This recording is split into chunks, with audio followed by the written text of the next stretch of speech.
Thousands of canceled flights, upending travel plans across the U.S. for so many travelers.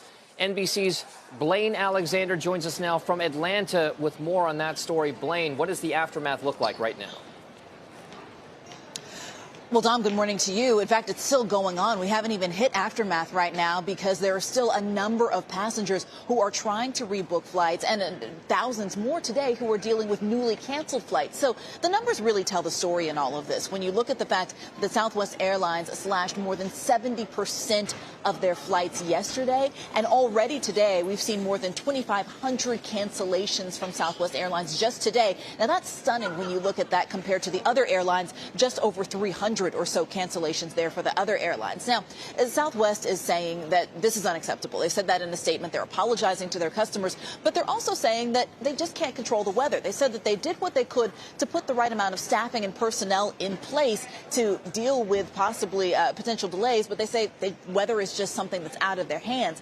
But the Department of Transportation says in a statement that they are going to be looking into whether these were controllable or uncontrollable circumstances on behalf of Southwest. Now, here's why that's important. As you know, Southwest, of course, is one of the airlines that agreed to reimburse stranded travelers for things like hotels and meals and taxis, things that they had to do to take care of themselves if their flights were canceled. But that only applies if those were circumstances within their control. So the DOT is going to be looking and seeing if this massive amount of unprecedented cancellations falls into that category. Now, certainly some news for travelers who did have their flights canceled. Southwest is saying that they can get a full refund or they can get travel credits to use at a future date.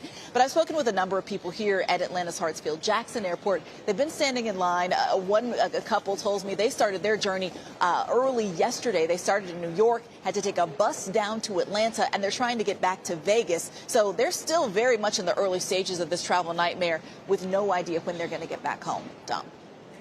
All right, NBC's Blaine Alexander there live from one of the world's biggest travel hubs in Atlanta, Hartsfield-Jackson. We appreciate it.